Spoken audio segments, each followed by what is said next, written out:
हमारे पास चैप्टर है, चैप्टर 7 याद रखिएगा, चैप्टर नंबर 7 थर्मोकेमिस्ट्री की। जब हम बात करते हैं तो थर्मोकेमिस्ट्री केमिस्ट्री की वो ब्रांच है जिसमें हमने पढ़ना है किसी भी केमिकल रिएक्शन के दौरान जो heat change happening carry out हो। जब केमिकल रिएक्शन होते हैं तो मोस्टली केमिकल रिएक्शन के दौरान हीट में चेंज आता है, और हीट में चेंज ये आएगा कि सम टाइम हीट इवॉल्व हो रही होती है, खारिज होती है, सम टाइम हीट एब्जॉर्ब हो रही होती है। तो इस तरह के फिनोमेना हम डिस्कस करते हैं थर्मोकेमिस्ट्री। अच्छा, जब हम बात करते हैं केमिकल रिएक्शन की, तो केमिकल रिएक्शन कैरी आउट होते हैं सब्सटेंस में, याद रखिएगा। और थर्मोकेमिस्ट्री से हमें एक चीज़ ये भी पता चलती है कि हर सब्सटेंस की जो नेचर है वो क्या है, क्योंकि हर सब्सटेंस कैरी करेगा, यानी ईच सब्सटेंस कैरी करेगा डिफरेंट एनर्जीज। उनमें एनर्जीज क्या होंगी? डिफरेंट होंगी। किसी में एनर्जी ज़्यादा होगी, किसी में कम होगी, तो उसी के अकॉर्डिंग ही वो बिहेव कर रहे होते हैं।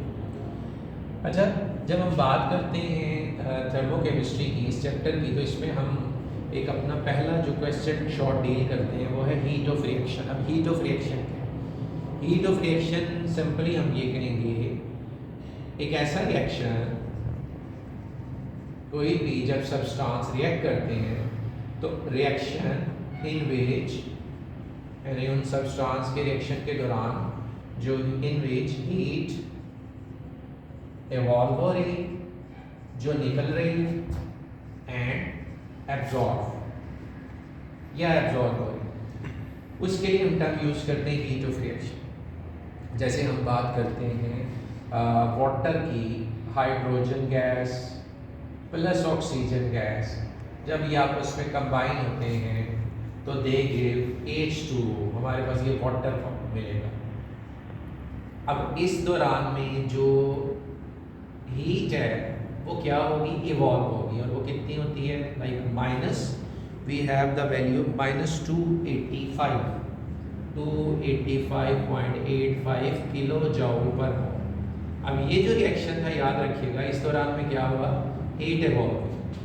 इसी तरह मैं अगर पानी को ही तोड़ता हूँ, हाइड्रोलिसिस करता हूँ विद इलेक्ट्रिक करंट, ठीक है जी, तो हम पानी को ब्रेक डाउन करते हैं और it change into again hydrogen gas and oxygen gas. इस दौरान हमारे पास जो एनर्जी वो क्या होती है? एब्जॉर्ब होती है, हम ये देखते हैं। तो प्लस हमारे पास वैल्यू आती है एनर्जी की, और वो होगी उतनी ही 285.85 किलो जूल पर मोल। तो मीन्स कि there are few reaction in which heat evolve and few reaction in which heat are absorb. अच्छा, अगर हम टेम्परेचर और प्रेशर को कांस्टेंट करते हैं तो ऐसे रिएक्शन के लिए हम टर्म यूज करते हैं एंथैल्पी ऑफ रिएक्शन। यानी एंथैल्पी ऑफ रिएक्शन भी हीट ऑफ रिएक्शन ही है, but at constant temperature, but at constant temperature. अगर एंड प्रेशर, एक कांस्टेंट प्रेशर और टेम्परेचर पे जो सब्सटेंसेस हैं वो क्या करें? हीट को इवॉल्व करें या एब्जॉर्व करें। इसके लिए हम टर्म यूज करते हैं एंथैल्पी ऑफ रिएक्शन, जो हम आगे जाके पढ़ेंगे। अभी हम इंट्रोडक्शन कर रहे हैं, तो अभी तो ब्रीफली डिस्कस कर रहे हैं। अच्छा स्टूडेंट्स, याद रखिएगा, हीट का इवॉल्व होना और हीट का रिलीज होना, इससे दो तरह के जो रिएक्शन सामने आते हैं। एक रिएक्शन है उसे हम कहते हैं exothermic reaction. There are few reaction are exothermic reaction, याद रखिएगा, and few are endothermic. Endothermic reaction. अब सबसे पहले जब हम बात करते हैं एक्सोथर्मिक रिएक्शन की, एक्सो का मतलब है हीट का बाहर निकलना, थर्मिक हीट एनर्जी का। तो किसी रिएक्शन में हीट का इवॉल्व होना, खारिज होना, उसे कहते हैं हम एक्सोथर्मिक रिएक्शन। यानी हीट इसमें क्या होगी? इवॉल्व होगी, याद रखिए। अच्छा, जब एक्सोथर्मिक रिएक्शन कैरी होते हैं तो हमें कैसे पता चलता है ये एक्सोथर्मिक रिएक्शन हो रहे हैं? इसकी पहचान ये कि जो सिस्टम होगा, यानी जैसे टेस्ट ट्यूब में हम रिएक्शन कर रहे हैं तो जो सिस्टम है वो हीट अप हो जाता है। इसमें जो सिस्टम का टेम्परेचर है वो क्या हो जाता है? रेज हो जाता है, राइज अप हो जाता है, बढ़ जाता है। टेस्ट ट्यूब गर्म हो जाएगी, बीकर बढ़ जाएगा, बीकर हीट अप हो जाएगा। और एक्सोथर्मिक रिएक्शन में क्योंकि हीट इवॉल्व होती है तो इसमें डेल्टा एच की वैल्यू याद रखिएगा ऑलवेज क्या होगी? नेगेटिव होगी, नेगेटिव वैल्यू होगी। जैसे यहाँ पर हमने ये देखा था कि ये नेगेटिव में मैंने शो किया, इसका मतलब ये एक्सोथर्मिक रिएक्शन। और मोस्टली एक्सोथर्मिक रिएक्शन स्पॉन्टेनियस होते हैं, स्पॉन्टेनियस रिएक्शन होते हैं, खुद ब खुद हो जाते हैं ये।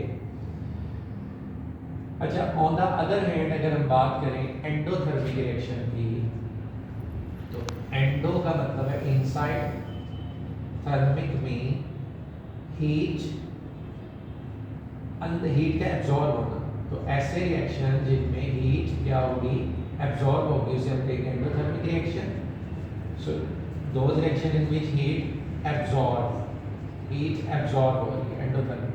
तो एंडोथर्मिक की पहचान ये होगी कि इसमें जो सिस्टम है हमारे पास, सिस्टम का टेम्परेचर जो है वो फॉल डाउन होता है। जैसे हमने टेस्ट ट्यूब के अंदर अगर एक्सपेरिमेंट किया तो टेस्ट ट्यूब ठंडी हो जाएगी, बीकर जो है वो एकदम से ठंडा हो जाएगा, उसका टेम्परेचर जो है ना वो कम हो जाएगा।